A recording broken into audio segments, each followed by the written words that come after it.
Não, acho que eu tô pondo os cavalos na frente da carroça. A carroça, enfim. Os cavalos na frente da carroça exatamente onde eles Então deveriam pode estar. Em parceria com a Agência de Divulgação Científica, um oferecimento do Instituto de Biociências de Botucatu, começa agora o Por Acaso, onde cada caso é um caso. Apresentado pela Gabriela Larissa, ou derramada pros íntimos. Bom. Para, já. O quê? Alerta de spoiler pro filme. Ah, Vamos falar um pouquinho do filme. Bom dia, boa tarde, boa noite. Sejam bem-vindos a mais um episódio do Por Acaso, onde cada caso é um caso. E o episódio de hoje é especialmente para você, que também ficou surpreso de ter aparecido filme bom no Oscar. Isso porque hoje nós vamos falar do filme A Baleia, que saiu recentemente e tá dando bastante repercussão. Para falar disso, a gente tá aqui com a nossa equipe padrão, primeiramente. Arthur Gasparim, estudante de Biologia. Vinícius de Oliveira, estudante de Física Médica. E, para contextualizar o ouvinte sobre o filme que nós estamos falando, ele se trata de um drama, muito bom por sinal, que trabalha várias questões diferentes de uma forma muito provocativa e que causa muita reflexão. Então esse filme é a história de um homem que está tentando se reconciliar com a sua filha no seu último dia de vida. última semana. Última semana, não é último dia, desculpe. Última semana de vida. Também tá no último dia, se para pensar. Uma hora é o último dia, né? Depois de uns dias é o último. De fato. E esse homem, ele é morbidamente obeso. Então, essa é uma das coisas que nós vamos conversar hoje, sobre a obesidade. Então, sejam bem-vindos aí os meus parceiros de gravação, eventualmente convidados também. Eu acho que uma faceta muito legal desse filme que você não falou antes da gente começar a falar de obesidade é que esse filme ele é baseado em uma peça de teatro, sabia? E eu achei isso muito legal, porque parece que ele é baseado em uma peça de teatro. Já vi outros filmes que eram adaptações de peça de teatro e eles sempre, abrem a peça, né? Tentam ir pra outros lugares e tal. E o mais longe que esse filme vai é, o banheiro da casa dele, ao invés de se passar o tempo todo na sala. Eu achei isso muito legal. Eu ouvi dizer que eles fizeram algumas mudanças na história, no roteiro.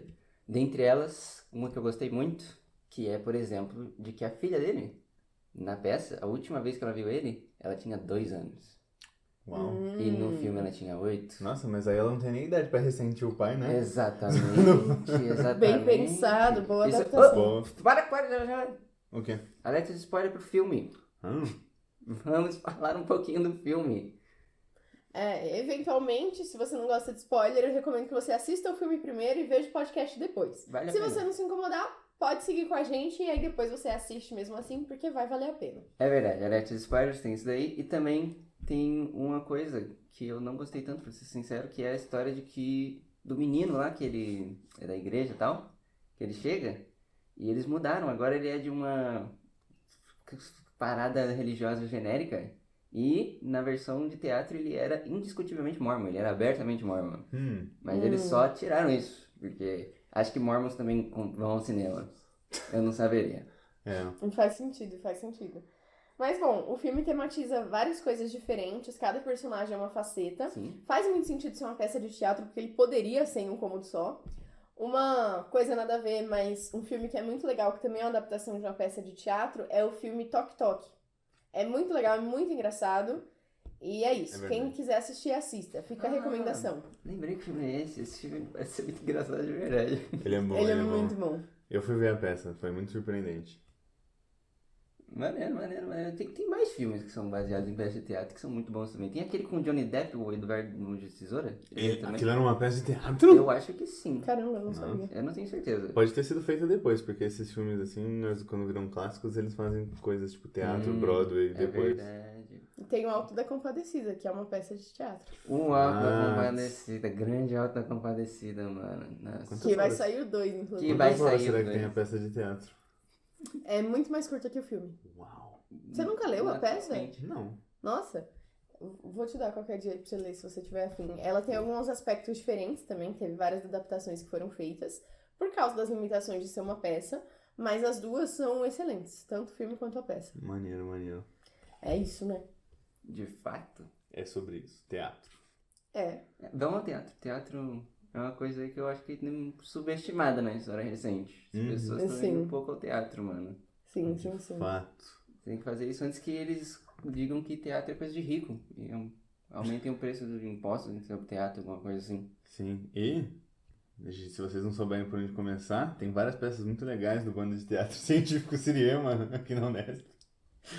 Quem estiver ouvindo de longe pode viajar aqui pra Botucatu qualquer dia ou esperar até a gente conseguir fazer turnê fora da cidade. É isso aí. Bom, mas voltando ao assunto, né? O filme, ele gerou muitas discussões depois que ele foi lançado, várias delas por causa da performance do personagem que ganhou o Oscar, e realmente, performance muito boa, excelente. A maquiagem muito boa, vários aspectos muito interessantes, e claro, a obesidade chamando super atenção, que a fez aparecer em vários lugares, e foi assim que eu tive contato com esse filme. Então eu fui assistir achando que era um filme sobre obesidade. Engano meu. E eu não devia ter pensado isso, porque como assim seria um filme de drama que é sobre obesidade? Uma pessoa obesa, ela pode vivenciar outras situações. E era isso que o filme queria entregar pra gente. E a obesidade, né, é importante a gente caracterizar ela, que é um excesso de peso corporal. E tem vários graus diferentes. No caso do filme, era um obeso mórbido, mas nem sempre as pessoas que são obesas são daquele jeito. Então, muitas vezes a gente conhece pessoas obesas e a gente não sabe que elas são obesas. E a obesidade, ela é uma doença, né, por definição, e ela tem vários problemas que podem vir em decorrência desse excesso de peso. Então, a obesidade é uma coisa que coloca a sua saúde em risco. Te dá desde problemas respiratórios, porque está muito associado com asma, problemas cardíacos, então aumenta o seu risco de infarto. Na verdade, o tamanho da circunferência abdominal tem relação quase direta com o risco das pessoas terem um infarto. Então, quando você faz uma avaliação de saúde, uma das coisas que eles fazem, além de pesar você e perguntar sobre os seus hábitos, é medir a circunferência abdominal, porque isso é um dado extremamente relevante. Pessoas que são obesas frequentemente apresentam diabetes. É claro que isso não acontece com todas as pessoas, porque cada caso é um caso. Mas tem vários outros problemas que vão vir em relação a isso, né? E tem várias questões polêmicas também que tangenciam a obesidade, como, por exemplo, a percepção pública disso, o bullying, as outras pessoas se incomodarem com pessoas que são obesas, ou... O lance de acessibilidade, de integrar essas pessoas na sociedade, porque eles, por exemplo, não conseguem sentar em qualquer lugar, não conseguem passar em qualquer lugar. Sim, e é importante a gente destacar também que a obesidade é uma doença multifatorial. Então, as pessoas podem apresentar predisposição genética para ser obesas, mas isso vai depender de outros fatores ambientais, do comportamento dessa pessoa, vai depender, por exemplo, da quantidade de horas de sono que ela dorme. Pessoas que dormem pouco têm mais chance de ser obesas, pessoas que se estressam mais têm mais chance de ser obesas, pessoas que se alimentam de uma forma inadequada, que não consomem os nutrientes de uma forma balanceada, têm mais chance de ser obesas, pessoas sedentárias têm mais chance de ser obesas. Então, todos esses fatores, eles precisam interagir e tá no momento ali da vida da pessoa em que tudo isso vai culminar com essa pessoa ser obesa. É lógico, nem todo mundo tem todos os fatores, mas todos eles têm a sua parcela de contribuição. E uma coisa que eu gostaria de reforçar aqui é o que você falou, de que, beleza, existem fatores que estão fora do controle da pessoa, mas esses fatores dificilmente são uma sentença. Eles aumentam as chances de você ser, de você estar, de você ficar. Mas não quer dizer que você vai ser, não. Ainda é majoritariamente dependente das suas escolhas, dos seus hábitos saudáveis. Talvez seja mais fácil, mais difícil, mas você sempre tem a escolha, você sempre tem a capacidade de enfrentar isso. Sim, então, de forma geral, salvo em raros casos, a obesidade é uma doença prevenível. Então, é uma coisa que a gente pode fazer algo sobre para que ela não aconteça. Acho que isso é muito importante a gente destacar, né, antes dessa interação aqui no podcast.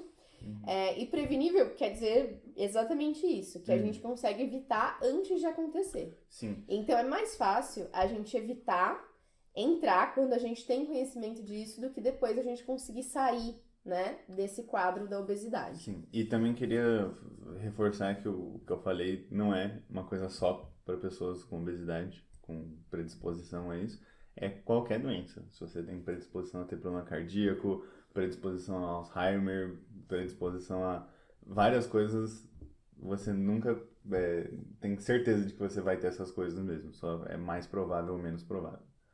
É uma questão de probabilidade. Então é aquilo, né? A maior chance de eu ser mordido por um leão é estando na minha casa ou estando solto na floresta, numa selva que eu não conheço. Na selva. Mas quer dizer que indo pra selva, o leão vai me morder? Não necessariamente também. De fato. Mas ficando em casa, eu tenho muito mais certeza de que ele não vai aparecer lá. Mas, eventualmente, algum dia ele também pode aparecer.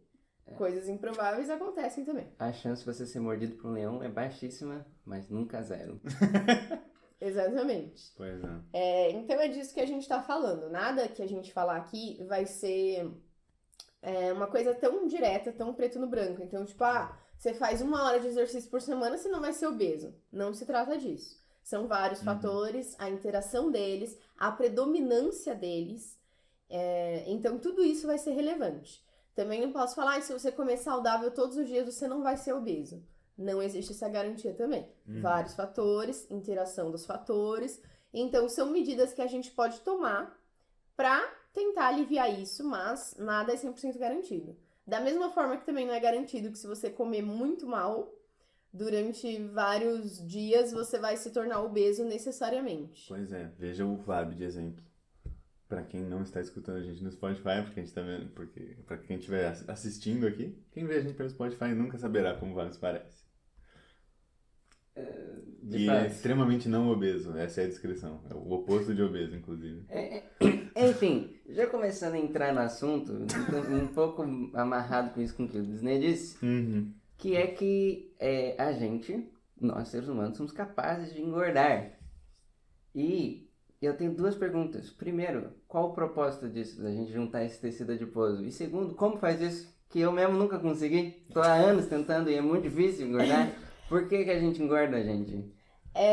A nossa capacidade de acumular tecido tem relação direta com a nossa capacidade de sobreviver. Então, isso é uma coisa que a gente conservou evolutivamente.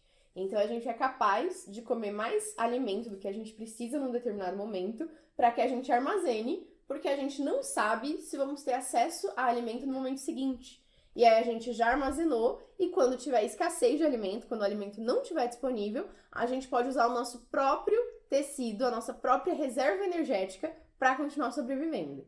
Então a gente evoluiu em direção a ser capaz de engordar. Existem inclusive animais na natureza que fazem algo muito parecido com isso, como os ursos que hibernam.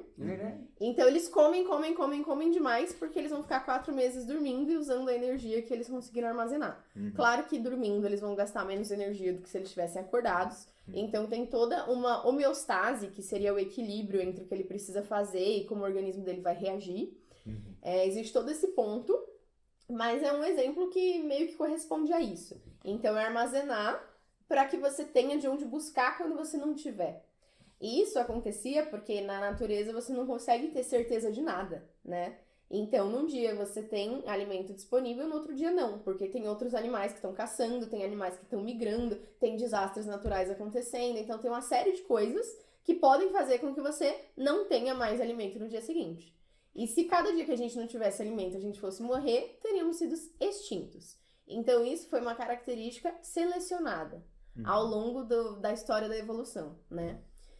E existem espécies que têm comportamentos alimentares muito diferentes. A cobra, por exemplo, ela também come presas muito grandes, algumas delas, não são todas, mas na natureza ela come uma presa muito grande e ela leva dias para digerir essa presa, porque ela tem um metabolismo diferente do nosso, então ela tem um metabolismo um pouco mais lento e muitas vezes acaba sendo desvantajoso ela comer presas muito grandes. Que se relaciona com uma outra coisa que eu gosto muito de falar, que não tem nada a ver com o assunto de hoje, que são pessoas que têm medo de cobra. A cobra, uma vez que ela tá alimentada, ela vai ficar em repouso durante, muito tempo, imóvel, e ela não consegue sair de onde ela tá, porque ela precisa fazer a digestão para poder sair. E demora bastante tempo. Então, às vezes, acontece casos das pessoas acharem cobras com presas dentro da barriga, que você consegue ver claramente um volume ali, e a cobra começa a vomitar, ela começa a devolver. Porque se ela não devolver, ela não consegue ir embora e não consegue se proteger. Tem animais também, por exemplo, o bicho preguiça, que ele praticamente não armazena gordura, mas ele fica... quer dizer, ele é capaz de armazenar alguma, Mas a estratégia dele é que ele come uma coisa de baixíssimo valor nutricional e ele tá o tempo todo comendo, o tempo todo digerindo. E aí o metabolismo dele é lento pra conseguir digerir isso aos poucos. E aí fica a questão, eu falei que o fato da gente engordar foi selecionado ao longo da evolução. Pro caso da preguiça, não foi selecionado. Ele sofreu outros tipos de pressão seletiva e por isso ainda existe. Então essa preguiça aí, ao longo da sua história evolutiva, não se deparou com os mesmos desafios que a nossa linhagem se deparou para que fosse selecionado para ser diferente. Então é normal a gente encontrar essa diversidade também, é importante deixar isso claro. Isso é muito maneiro, essa ideia de que várias espécies diferentes arranjaram várias soluções diferentes para o mesmo problema, que é não precisar comer todo dia. Alguns animais eles até guardam comida também, por exemplo. Sim, sim. Então, maneiro demais, por acaso a gente escolheu ficar gordo. E eu acho isso ótimo, porque eu sinto muito frio. Dizem que isso ajuda no frio. De fato. Aliás, você falou alguns animais guardam, tem os esquilos. Os esquilos têm uma resposta muito incrível para isso. Eles também engordam, mas... Aliás, acho que todos os mamíferos engordam. Isso me lembra de uma... Vou devagar aqui. Isso me lembra um professor meu do ensino médio, que ele falava que a definição de mamilos... Mamilos? Ah, não! Droga! Eu falei errado. A gente vai cortar aqui. Não. Não, a gente não vai cortar, isso vai sair sim aí pro público. Nós precisamos falar de coisas polêmicas. Não. Isso vai dar uma vergonha. continua. Que vergonha. Enfim, a definição de mamíferos é que são animais gordinhos e peludinhos.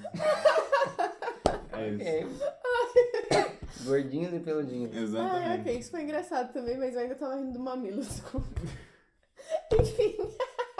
Que horrível, gente. Eu quero ir embora, eu vou ter que me demitir do podcast, gente. Desculpa.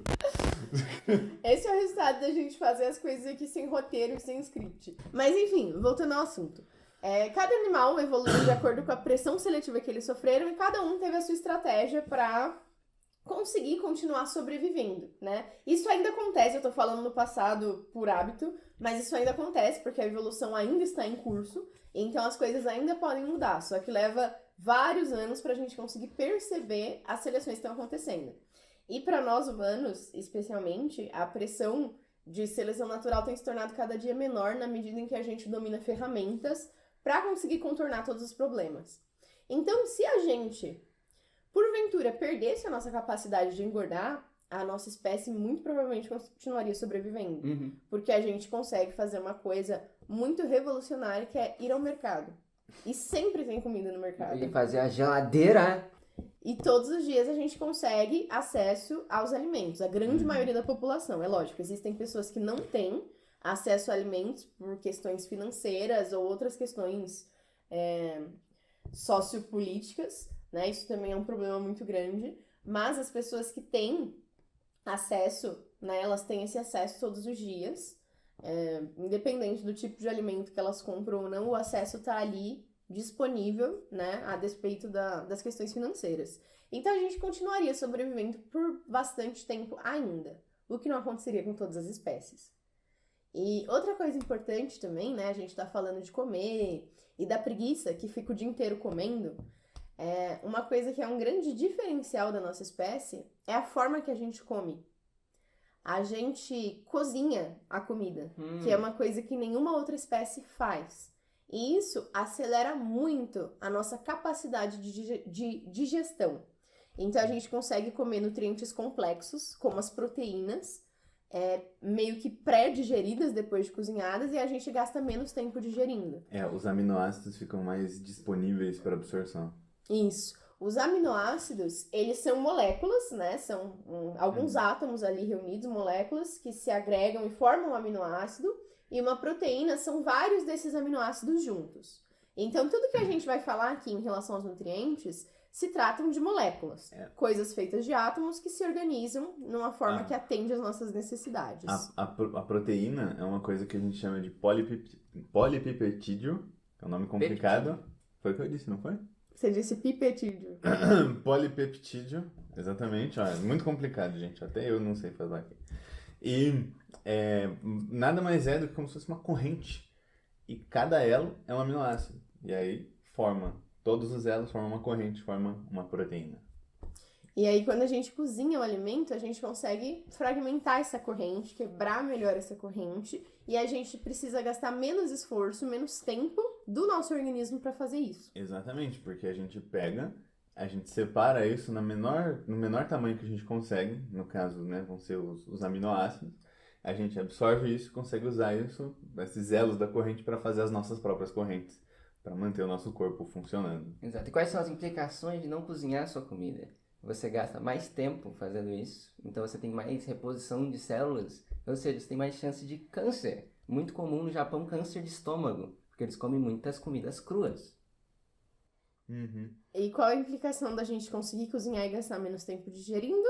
A implicação é que agora a gente pode estar aqui gravando podcast, porque Exatamente. a gente não tem que estar pegando alimento e continuando a digerir ele. E uma coisa legal também, não é nem sobre mais tempo para digerir. Às vezes tem coisas que, sem cozir, elas só não conseguem ser digeridas. Você vai absorver menos. Parte do que não for digerido, que não tiver nas moléculas dos menores tamanhos, elas vão só passar, vão ser só defecadas aí e a gente só não tem acesso a elas. Algumas vão ser quebradas, né? Vão ser separadas pelo ácido do nosso estômago e outras substâncias ali da digestão, e outras vão embora. Realmente vão embora. Inclusive, isso é uma coisa interessante, né? Tem muita gente que fala sobre tomar colágeno. O colágeno, ele é uma proteína.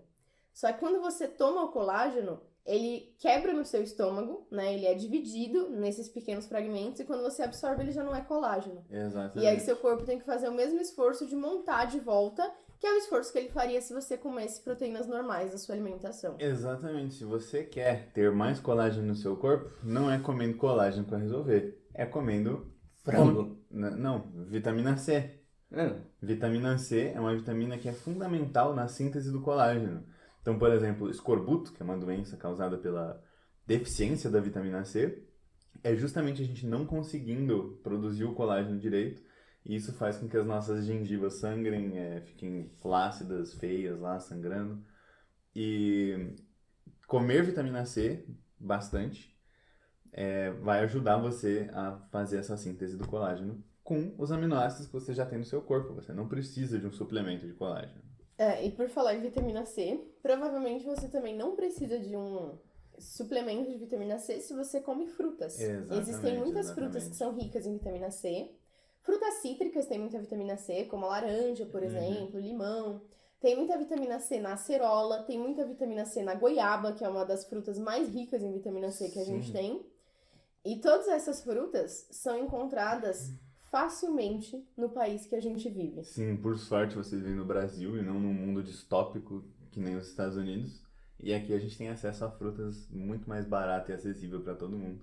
Sim, a gente mora num país tropical e isso faz com que a gente tenha uma diversidade enorme de alimentos, né, de vegetais para consumir, e que é muito valorizado pelos estrangeiros. Pra gente que tá aqui, a gente age como se fosse normal. Tipo, nossa, a preço de banana. Existe essa expressão, porque a banana aqui é muito barata. Mas, eu lembro uma vez que eu li um conto, uma crônica, na verdade, da Tatiana Belinki, que ela morava na Rússia quando ela era criança, e um dia ela veio pro Brasil pra morar aqui. E na Rússia, a fruta favorita dela era banana. E ela nunca conseguia comer banana, porque era extremamente raro, e quando tinha disponível era muito caro. Então eles iam lá e compravam, tipo, uma banana por uma quantidade muito grande de dinheiro, e isso acontecia muito raramente. Porque a banana era muito difícil ser importada pra lá, porque ela estraga rapidamente. E aí esse conto é ela contando quando ela chegou no porto aqui no Brasil, e ela viu um descarregamento de caixa de banana. E era, tipo, muita caixa de banana, e ela se sentiu no paraíso. E ela, tipo, tá contando isso na crônica. Que ela não acreditava que aqui no Brasil a gente conseguia facilmente comer banana todos os dias. E aqui a gente tem muita disponibilidade de frutas que em outros lugares não tem. A gente tem uma variedade enorme, uma disponibilidade muito grande, e muitas delas são muito acessíveis. Algumas não tanto, tem umas frutas que são mais caras, né? Mas a grande maioria delas são muito acessíveis. Então você vai no mercado, compra suas frutas, e pronto, você tá com as frutas, é só você comer. E é mais barato, muitas vezes, do que várias coisas, vários alimentos ricos em açúcar. Então acaba sendo uma coisa que realmente compensa e que muitas pessoas, ao meu ver, não têm esse hábito, principalmente pessoas jovens, né? Eu conheço muitas pessoas jovens que têm aversão a frutas, verduras e vegetais em geral, o que também é um grande problema. Cujo eu sinceramente não entendo. Eu também não. Eu acho que essas pessoas aí só precisam crescer, mano. Você é um homem adulto. Que isso? Você é um homem adulto, uma mulher adulta, coma seus legumes. Mas eu acho muito estressante comprar frutas e legumes, porque nem toda fruta e legume tem a versão da Turma da Mônica. Como é que eu vou saber que é confiável o negócio, mano? Mano, você pega e come, velho. Qual é o pior que pode acontecer? Sei lá. Mas seja o que for, não vai acontecer se for da Turma da Mônica. Eu confio cegamente no Maurício de Souza. Incrível. Justo. Enfim, e aí é muito importante comer essas frutas. E você sabe que você fez uma boa compra no mercado, né? Isso foi uma coisa que a nossa consultora, a Patrícia Fidelis, me chamou a atenção, que é muito positivo quando você vai ao mercado e volta com uma sacola de compras majoritariamente perecível, que são coisas que você precisa comer em pouco tempo, senão elas vão estragar. Isso significa que você tá tendo um cuidado com a sua alimentação. Coisas que duram muito tempo na prateleira ou no armário, geralmente são alimentos processados ou ultraprocessados e que têm valores nutricionais diferentes. As frutas, elas são muito importantes porque elas têm vários nutrientes, principalmente micronutrientes, que a gente não encontra tanto assim em outros alimentos. Então, o que são macro e micronutrientes? Os macronutrientes são os nutrientes que vão ser responsáveis pelo nosso aporte energético. Vai deixar a gente com energia pra gente ficar em pé lá, seguir o nosso cotidiano. Como macronutriente, a gente pode destacar o carboidrato, que são os açúcares, as proteínas, que a gente já explicou o que está presente bastante nas carnes, em alguns vegetais, grãos, né, em várias fontes, e os lipídios, que são as gorduras. Então, todas essas são fontes de energia muito conhecidas, são os macronutrientes. E os micronutrientes são aqueles que a gente precisa consumir numa pequena proporção, mas que são essenciais para várias funções do organismo também. Então, nessa questão dos micronutrientes, entram as vitaminas, os sais minerais, entre outras coisas muito importantes, que as frutas e as verduras são fontes riquíssimas para isso. Então, por exemplo, como minerais, a gente pode falar do potássio, que é super importante, como vitamina, a vitamina C, da síntese do colágeno, a vitamina D, a vitamina E, a vitamina A. Todas essas vitaminas são fundamentais para várias funções do nosso corpo. A vitamina A, por exemplo, que está presente na cenoura, em vegetais laranjas de forma geral, ela é muito importante para a nossa visão. A falta de vitamina A pode causar problemas de visão. Tem uma doença, inclusive, que chama cegueira noturna, que a pessoa para de enxergar de noite, tipo, por causa da baixa quantidade de luz, ela só não está enxergando. Isso é ruim. E pode ser causado diretamente pela deficiência da vitamina A. Inclusive, tem outros nutrientes, como, por exemplo, o ácido fólico, isso é muito importante falar, que é um nutriente que precisa ser consumido por gestantes. Porque o ácido fólico, ele é fundamental para a divisão celular. Se as gestantes não suplementam o ácido fólico, ou se elas não consomem lá nos vegetais, normalmente se suplementa hoje em dia, porque a gente tem conhecimento disso. Se elas não suplementarem, não tiverem a quantidade suficiente de ácido fólico, essas crianças podem ter problemas de desenvolvimento, a criança que está sendo gerada. Dentre os vários problemas que podem acontecer, um deles é a espinha bífida, que não termina de fechar aqui o espaço, né, da coluna vertebral, não fecha as costas, não termina de formar ali. Entre outros problemas da diferenciação celular do sistema nervoso nas primeiras semanas de gestação. Então, as gestantes precisam suplementar ácido fólico e o ferro. Então, no momento do pré-natal, assim que a gestante começa a ser atendida pelo médico, essa é uma das primeiras coisas que ele vai prescrever. Tomar o comprimido do ácido fólico e do ferro, porque são essenciais para várias coisas que precisam ser formadas no organismo. Então, essas vitaminas em falta, mesmo que a gente tenha as proteínas, mesmo que a gente tenha os macronutrientes, elas vão ser importantes em outras etapas do uso desses macronutrientes. Então, a gente não pode deixar de ter acesso a esse tipo de coisa. E muita gente não sabe os alimentos em que elas podem encontrar essas coisas também. É isso que eu ia chegar no final, que você tá falando dessas paradas aí, mas como é que eu consigo essas paradas aí sem ser numa farmácia, doido? Então, isso... Pode falar. Na verdade, aqui no Brasil, a gente suplementa ácido fólico na farinha. Também. Toda a nossa farinha é enriquecida com ácido fólico. E geralmente ferro. E ferro também. E também tem o nosso sal, que é Iodado. enriquecido com iodo. E tem vários alimentos básicos que todo mundo tem acesso, que integram a cesta básica brasileira, que são enriquecidos por vitaminas fundamentais e que a deficiência geralmente causa problemas grandes. E isso é uma política pública associada ao conhecimento científico. Então a gente sabe que essa deficiência causa vários problemas de saúde e isso já vem em coisas que o brasileiro necessariamente consome. Então a farinha de trigo, porque o brasileiro consome bastante o pão fresco, pão de padaria, esse tipo de coisa, o sal também, tudo isso já tá fazendo uma forma da gente consumir de algum jeito esses nutrientes. Mas claro, quanto mais a gente comer vegetais, quanto mais coloridos forem esses vegetais, melhor ainda vai ser a nossa disponibilidade desses nutrientes. Eu vou exemplificar, né? Uma vez, eu lembro, a minha mãe é uma mulher muito inteligente. Uma vez a minha mãe disse assim: fiz aqui o meu treino de ginástica, eu preciso de proteína, vou tomar um leite. E eu pensei, caramba, que mulher sabida. Eu só soube que o leite tinha proteína depois que eu entrei na faculdade. Então o leite, por exemplo, ele é uma fonte de proteína. Se ele for integral, ele também é uma fonte de lipídios. Ele também tem a sua porcentagem de carboidratos, ele também é rico em cálcio. Então, o leite é um alimento que a gente encontra macro e micronutrientes. E nos vegetais a gente também encontra. Então, por exemplo, o alface, ele tem potássio. As verduras verdes escuras, elas são bastante ricas em ácido fólico. Elas têm também ferro. O ferro dessas verduras tem uma quantidade considerável, mas a gente só absorve se junto a gente consumir vitamina C. Então, tem ferro ali no brócolis, tem ferro no couve, tem ferro em tudo que é verde escuro. Mas, se você não consumir a vitamina C junto, esse ferro vai embora. É diferente do ferro que tem na carne. A carne é um alimento rico em ferro. E você absorve esse sem precisar da vitamina C, porque ele está numa forma diferente. Então, existe também essa questão da disponibilidade.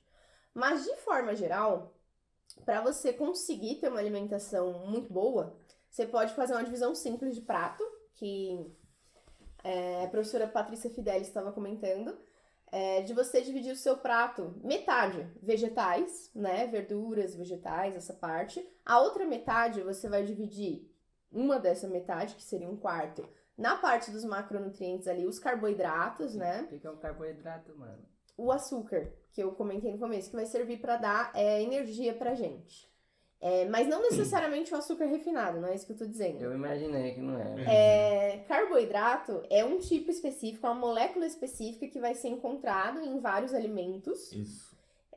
Como, por exemplo, a farinha, as massas, tudo isso são alimentos ricos em carboidrato. Mas é isso, os carboidratos vão ser as moléculas que a gente popularmente chama de açúcares, que são, né, assim como as proteínas, uma molécula grande que vai ser feita de várias outras moléculas. E esse tipo de macronutriente a gente vai encontrar em alimentos como massas, macarrão, coisas feitas com farinha de trigo, frutas, a gente vai encontrar muito carboidrato, e são a nossa fonte energética mais conhecida, né? A nossa fonte energética primária. Mas esse vai ser o segundo bloquinho do seu prato, que vai corresponder a um quarto do seu prato. E o outro quarto você coloca ali a proteína que você vai consumir. Para você ter essa proteína, que também são nutrientes essenciais para o funcionamento do nosso corpo. São moléculas que a gente chama de raras, né? Que a gente não excreta, né? A gente pega essas moléculas e usa para diversas funções ali. E esse prato, ele já configura um prato bastante saudável. E o brasileiro tem um costume muito interessante de comer arroz com feijão diariamente.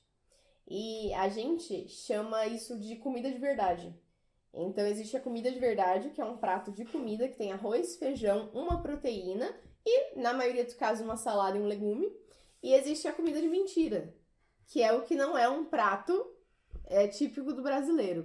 Quem nunca foi, sei lá, na praça de alimentação e falou, pô, a gente vai comer o que hoje? Vai comer McDonald's ou vai comer comida? Vai comer um lanche? Ou vai comer não, comida? tava com vontade de comer comida de verdade. Comida de verdade, na verdade, é uma expressão bem comum aqui no Brasil. E eu nunca tinha parado pra pensar nisso. Eu vi num desses TikTokers aí, que são algum cara gringo que mora no Brasil e fica gravando TikTok falando da diferença, e ele fala que, de uma forma chocado, assim, pra brasileiro, comer um cheeseburger aí não é comida de verdade. Isso é um lanche. É um lanche. Não, a gente é excelente. Os gringos babam demais ovo pra gente porque a gente é limpo, a gente é saudável. A gente, mano, brasileiro é incrível, brasileiro só não sabe votar, cara. De resto, a gente ganha de todo mundo em tudo. Sim. É sobre isso. A gente é mais simpático. Tem um outro vídeo aí, ó, já aproveitei mudando de assunto um pouquinho, mas que era mostrando, tipo, um gringo vindo aqui no Brasil, aí o cara vai lá e fala inglês, fala português, tudo errado, assim, e a gente até responde em inglês, falando assim, não, sim, você tá falando direitinho, não se preocupa. E aí mostra o brasileiro nos Estados Unidos, falando lá quase que perfeitamente, e aí o cara fica, o quê? Hã?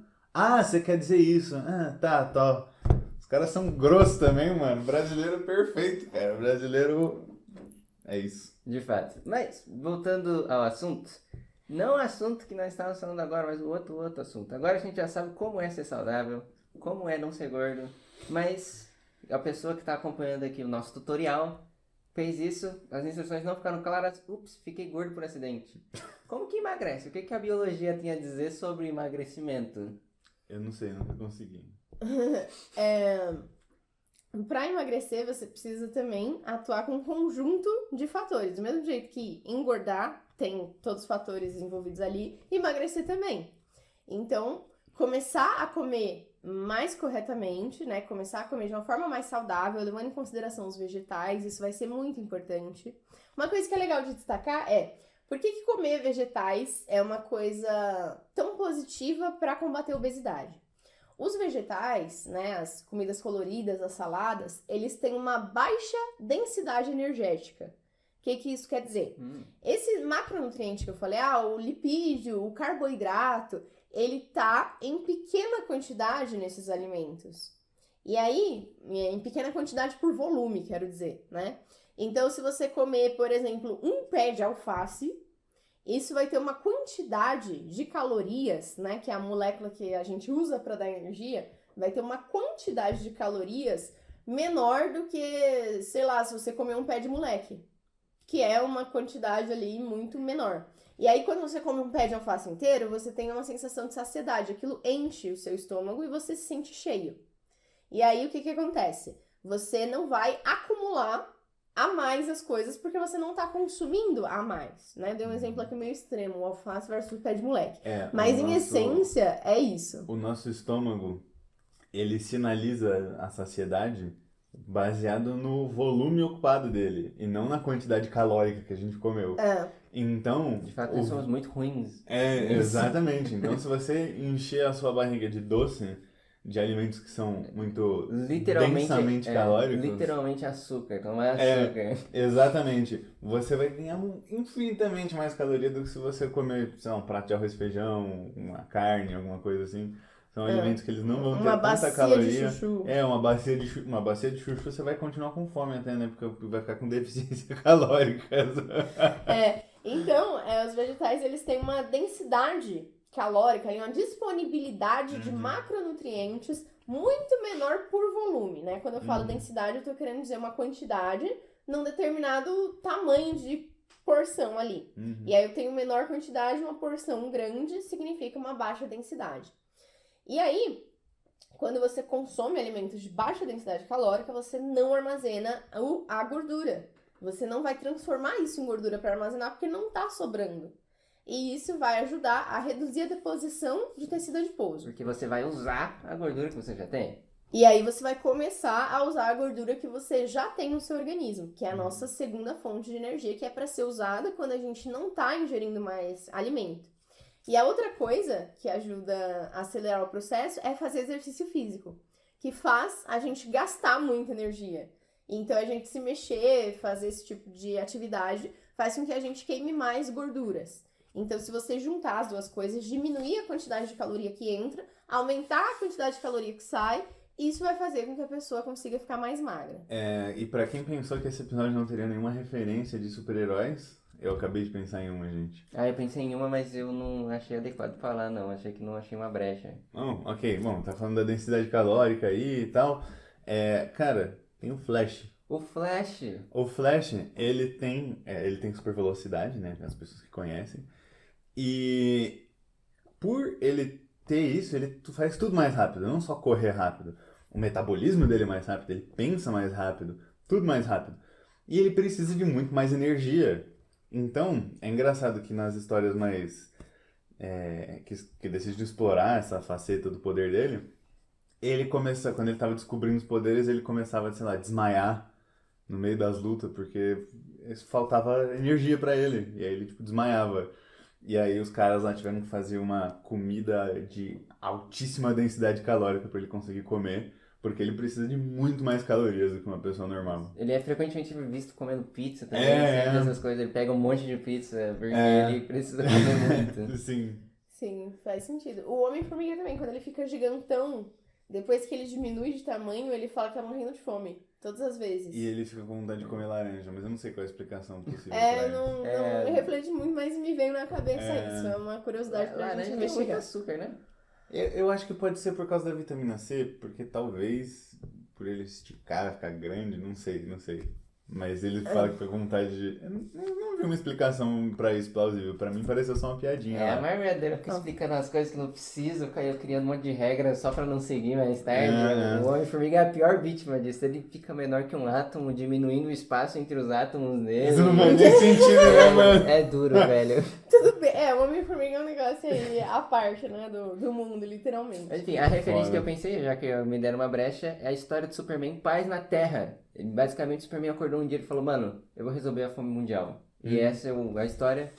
Alerta de spoiler, ele não consegue. Mas porque ele não consegue, lê lá. Não quero falar sobre isso. Eu fiquei mal curiosa. Eu também tô curioso, fala aí fora. Ele fala, mano, vou resolver a fome no mundo. Então a primeira solução dele é juntar uns containers de comida e levar lá pra África. E ele chega lá voando e tal. E aí ele chega e ele é atacado por milícias. A comida não é distribuída do jeito que ele queria. Então, no final, a conclusão que o Superman chega é que, cara, não dá pra uma pessoa resolver os problemas grandes. Você tem que inspirar as pessoas pra todo mundo trabalhar junto. Isso entra numa outra faceta importante aí que você falou que tentaram impedir ele de entrar, que comer também é uma coisa política, né? Então, o acesso a alimentos também depende de questões políticas. Sim.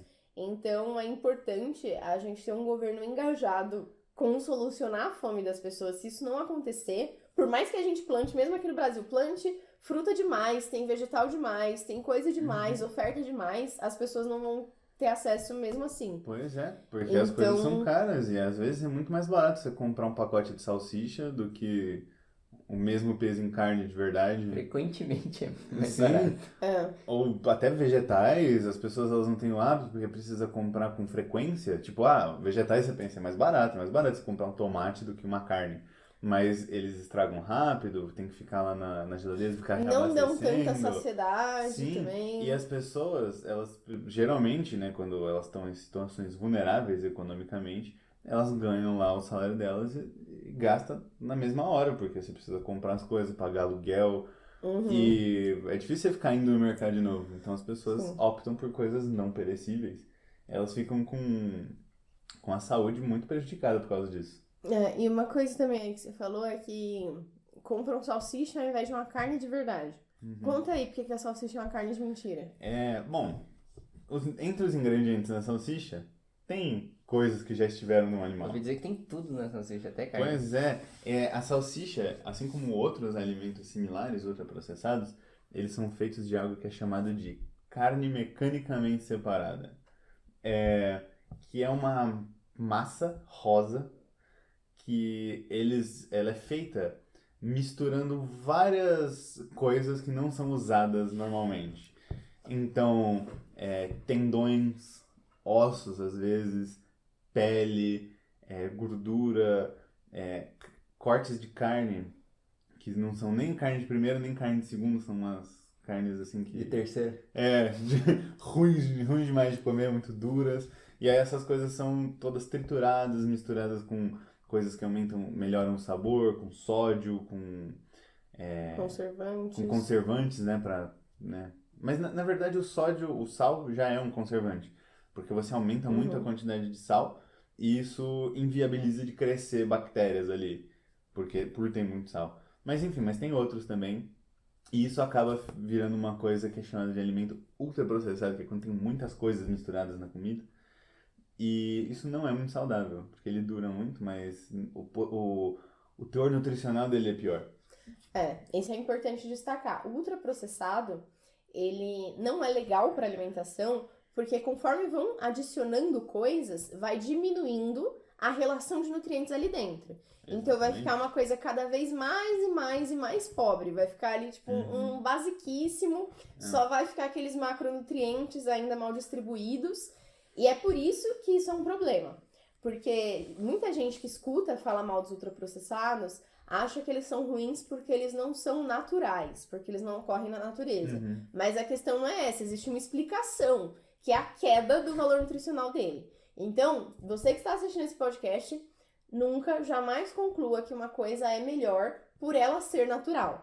Aqui no que a gente está falando, a gente está destacando as frutas, os vegetais e os legumes, porque eles têm vitaminas, porque eles têm micronutrientes, porque eles têm uma densidade calórica melhor, porque eles têm várias coisas que são pertinentes ali dentro. Mas achar que uma coisa é boa por ela ser natural é uma falácia, que é a falácia do natural. Sim, e uma coisa importante que eu acho que a gente fala em muitos episódios aqui, fala, isso aqui é a falácia de tal coisa, a falácia de tal coisa. Tem uma diferença muito clara entre uma falácia ter nome e ser só uma falácia normal. Porque o que é uma falácia?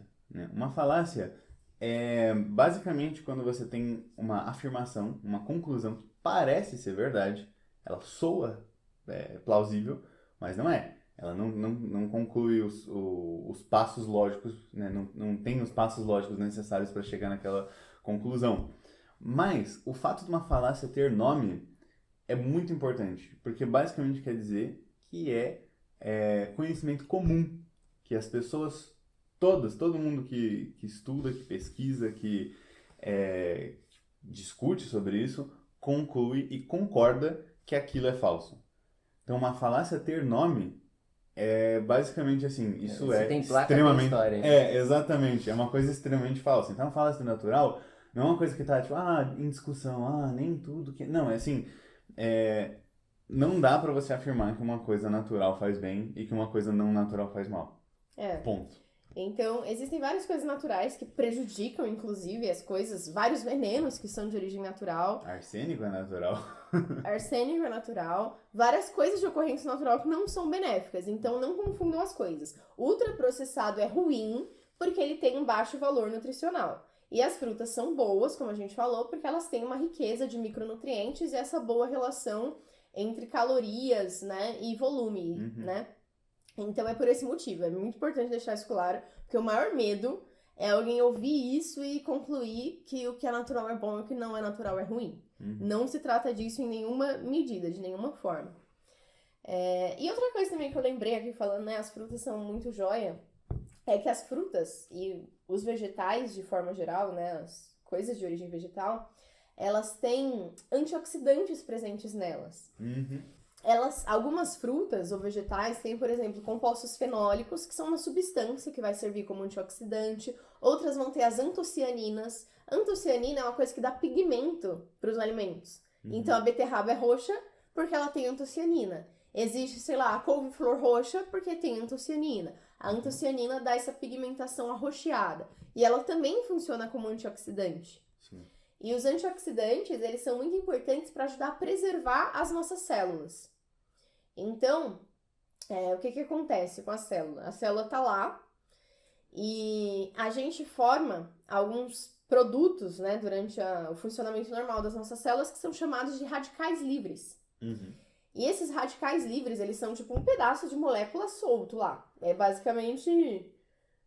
Pode falar, se eu tô vendo que você tá aí... Desculpa.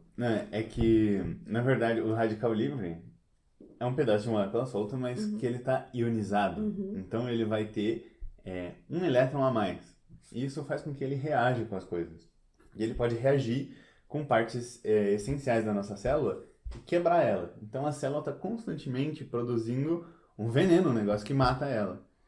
Por sorte, ela tem também um mecanismo contra isso. Ela produz antioxidantes naturalmente no corpo, que vão lá e reagem com esses radicais livres para eles não reagirem com coisas importantes.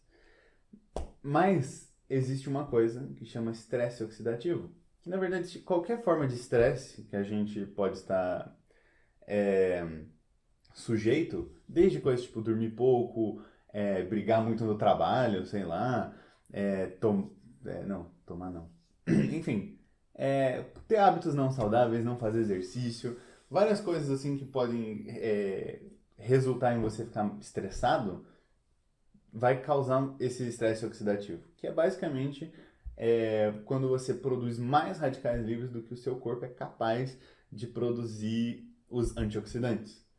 E uma forma de combater isso, de voltar o jogo pro jogo neutro, né, é você consumir antioxidantes. Esses antioxidantes vão ajudar a suplementar, de uma certa forma, os antioxidantes naturais que a gente não está conseguindo manter a produção. E as frutas são excelentes fontes para esses antioxidantes, sejam eles compostos fenólicos ou antocianinas, eles vão funcionar com a mesma direção ali, né, de proteger dessa oxidação para preservar nossas células. Os compostos fenólicos, inclusive, eles são encontrados em lugares muito legais, como, por exemplo, chocolate. Então, quando falam, tipo, o chocolate faz bem para a saúde, faz bem para o cérebro, né? Antigamente se falava muito nisso, é por conta disso. Então, derivados de cacau apresentam antioxidantes como o resveratrol, dentre outros. O vinho tem antioxidante, porém o vinho também é uma bebida alcoólica e o álcool causa dano ao organismo, então é uma coisa aí, né, pra gente avaliar com a parcimônia. Café tem antioxidante, então existem várias substâncias de origem vegetal que a gente consegue encontrar esses antioxidantes. O café é engraçado, porque como o café também tem a cafeína, que é um estimulante, ela promove o estresse oxidativo, mas também tem antioxidantes que contrariam isso, mas eu não sei se é o suficiente para voltar para o neutro. Para o balanço. Talvez o café cause mais estresse oxidativo do que ele consiga reprimir com os antioxidantes dele, mas eu não tenho certeza. Essa relação aí de eu não sei o quanto benefício, pode fazer bem ou não. Agressão eu não tô tão segura, mas tem antioxidante ali presente também. E uma coisa importante, né, tipo, mas se a minha célula morrer, a minha célula não vai repor? Depende. Em alguns lugares vai ser muito mais fácil essas células serem repostas, só que isso também ao longo do tempo se desgasta, na medida em que a célula vai se dividindo. E é por isso que a gente envelhece. Se as células só se renovassem igualmente a vida inteira, a gente jamais envelheceria. Mas há um desgaste dessas células. E mais importante do que isso, existem células que não vão se repor. E dentre elas, a gente tem neurônios em várias partes do nosso sistema nervoso, que não se repõem. Em algumas partes a gente tem a formação de neurônios no adulto, acho que a gente já falou isso em outros episódios, né? Mas não é em toda parte, a gente tem 2 partes só, de várias e várias partes. Então, os neurônios que se perdem, a longo prazo, eles vão fazer muita falta, eles vão aumentar o risco das pessoas terem doenças neurodegenerativas. Então, esse tipo de hábito, você ter uma saúde prejudicada ao longo da vida, você não consumir aí os antioxidantes que você precisa, não ter as vitaminas que você precisa também, isso tudo, a longo prazo, vai aumentar a chance da pessoa desenvolver Alzheimer, desenvolver Parkinson, dentre outras doenças neurodegenerativas. Porque os neurônios que forem embora com isso, com essa dieta, né, que não proteja o cérebro, eles não vão voltar em várias dessas partes em que eles vão ser perdidos. Então, uma alimentação saudável não é só uma questão da gente se manter de corpo saudável. Mente saudável também está totalmente relacionado com isso. Que, na verdade, o termo que eu gosto é cérebro saudável. Eu não gosto do termo mente, que parece uma coisa imaterial. Porque o cérebro é uma coisa material e que a gente também consegue prevenir coisas nele, né? Inclusive doenças psiquiátricas. A gente também consegue prevenir esse tipo de coisa. E a alimentação é um passo importante para isso. Então, consumir antioxidantes, consumir vegetais é uma forma de proteger o cérebro também. Que na minha cabeça, quando eu falo proteger o corpo, o cérebro também tá junto, Mas nem todo mundo tem essa familiaridade com tratar isso como uma parte ali do corpo. Então ele tá sendo igualmente protegido. Do mesmo jeito que você tá protegendo o seu coração com essas atitudes, você também tá protegendo o seu cérebro. Então, muitas vitaminas são muito importantes para o nosso cérebro, para o nosso funcionamento cognitivo. Então a vitamina D, aliás, ela é importantíssima para evitar a depressão, para aumentar a aprendizagem. Isso é uma coisa que eu queria, na verdade, perguntar. Qual é a relação da vitamina D com a depressão? Porque eu lembro que tinha um estudo que fazia uma conclusão disso que não era muito razoável.